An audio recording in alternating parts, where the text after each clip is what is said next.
राजस्थान का एक ऐसा गांव जहां कभी हजारों लोग रहा करते थे, जहां सुबह होते ही घरों के दरवाजे खुलते थे, लोग अपने काम पर जाते थे, बच्चे गलियां में खेलते थे, मंदिर में पूजा होती थी और शाम होते ही पूरा गांव लोगों की आवाजों से भर जाता था। लेकिन आज उसी जगह पर सिर्फ पुराने घर हैं, टूटी हुई दीवारें हैं और सन्नाटा है। सबसे अजीब बात यह नहीं है कि गांव आज खाली है, सबसे अजीब बात यह है कि जो लोग यहाँ सदियों से रहते थे उन्होंने एक दिन ये जगह छोड़ दी और उनके जाने के बाद इस जगह के साथ जुड़ी हुई एक ऐसी कहानी सामने आई जिसे सुनकर आज भी लोग कुलधरा को राजस्थान की सबसे रहस्यमय जगहों में गिनते हैं। इस जगह का नाम है कुलधरा, लेकिन कुलधरा की कहानी सिर्फ एक रात से शुरू नहीं होती। इस कहानी को समझने के लिए हमें इसे कई सौ साल पीछे जाना पड़ेगा, क्योंकि कुलधरा को समझना है तो पहले ये समझना पड़ेगा कि पलीवल ब्राह्मण्स यहाँ आए ही क्यों थे। आज कुलधरा जैसलमेर के पास है, लेकिन यहाँ रहने वाले पलीवल ब्राह्मण्स को लेकर पुरानी कहानियां मिलती है। पलीवल नाम ही पली से जुड़ा हुआ माना जाता है, यानी कि ये लोग राजस्थान के पली इलाके से अलग अलग जगहों पर जाके बसे। अब यहाँ एक बात इंटरेस्टिंग है, पुराने समय में राजस्थान का ये इलाका आज की तरह शांत नहीं था। अलग अलग राज्यों के बीच लड़ाइयां होती थी, राजा बदलते थे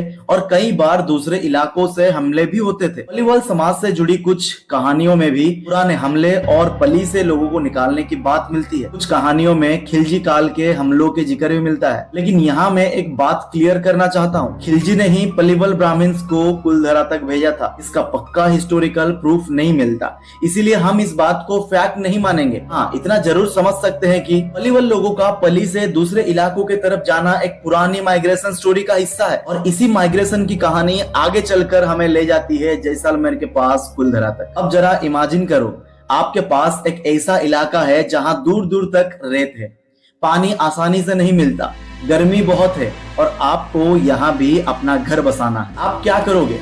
पलीवल ब्राह्मण्स ने इसी मुश्किल जगह को अपना घर बनाया।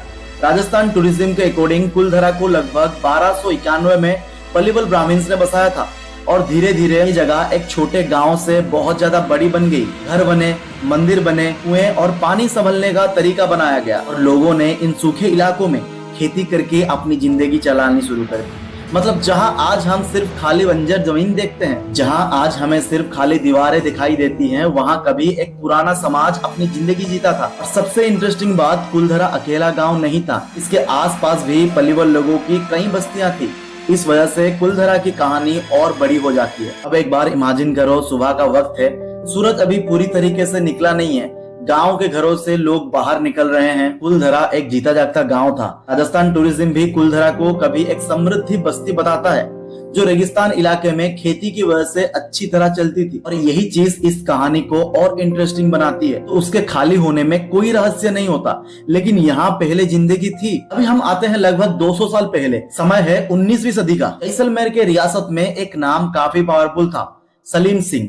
सलीम सिंह रियासत का दीवाना था और कुलधरा से जुड़ी सबसे फेमस कहानी इस आदमी के नाम से जुड़ा हुआ है। कहा जाता है एक दिन सलीम सिंह का नजर कुलधरा के गांव के मुखिया की बेटी पर पड़ी और उसके बाद कहानी ने एक बहुत खतरनाक मोड़ ले लिया। पॉपुलर कहानी के मुताबिक सलीम सिंह उस लड़की से शादी करना चाहता था, लेकिन गाँव वाले इसके लिए तैयार नहीं थे। अब एक तरफ था एक पूरा गांव और दूसरी तरफ था रियासत का पावरफुल आदमी। कहा जाता है कि सलीम सिंह ने गांव वालों को धमकी दी कि अगर उसकी बात नहीं मानी गई तो इसका अंजाम अच्छा नहीं होगा। और अब सोचो, गांव के सामने क्या चॉइस थी, अपनी इज्जत के खिलाफ जाना या फिर अपना घर ही छोड़ देना। कुलधरा की बहुत सारे कहानी के मुताबिक गाँव के लोगों ने बहुत बड़ा फैसला लिया। उन्होंने कहा हम यहाँ नहीं रहेंगे, लेकिन सिर्फ कुलधरा के लोग नहीं, कहानी के मुताबिक आसपास की दूसरी बस्तियां के लोगों ने भी साथ छोड़ने का फैसला किया। राजस्थान टूरिज्म की कहानी में कुलधरा के साथ साथ आसपास के 83 गांव के भी जिक्र मिलता है। और फिर एक रात सब कुछ बदल गया। लोग अपने घरों से निकले, अपने सामान लिया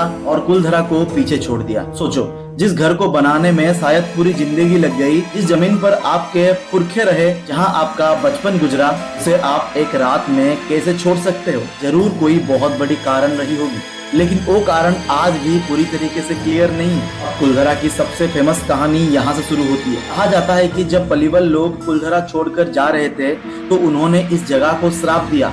उन्होंने कहा कि अब कुलधरा में दोबारा कोई नहीं बस पाएगा और कहा जाता है कि उसके बाद जिसने भी इस जगह को दोबारा बसाने की कोशिश की है वो कभी वहाँ टिक नहीं पाया। धीरे धीरे कुलधरा के साथ एक और नाम जुड़ गया, श्रापित गांव। और फिर वक्त के साथ श्राप की कहानी के साथ साथ बहुत और अजीब घटनाओं की कहानी भी जुड़ती चली गई। लेकिन यहाँ एक सवाल है, क्या सच में पलिवल ब्राह्मण्स ने श्राप दिया था? क्या सलीम सिंह की वजह से ही सब लोग गए थे, या फिर असली वजह कुछ और थी? अगर आप राजस्थान के लोकल लोगों से पूछोगे तो वो लोग बताएंगे कि कभी यहाँ पे रसोई करने का खुशबू आता है, जैसे आज भी यहाँ पर गांव बसा हो, और कुछ लोग रात में यहाँ से बहुत सारी भयानक आवाजें भी सुनने का दावा करते हैं। तो ये एक हिस्टोरिकल जगह है जहाँ पर बहुत सारे कहानियां, बहुत सारे चीजें यहाँ पे सामने निकल के आती है, लेकिन कोई भी चीज यहाँ पे कंफर्म न्यूज नहीं माना जा सकता है। तो कुलधरा के गांव के ऊपर आपका राय क्या है, मुझे कमेंट में जरूर बताना। चैनल को सब्सक्राइब कर देना और वीडियो पसंद आए तो वीडियो को लाइक कर देना। मिलते हैं अगली वीडियो के साथ।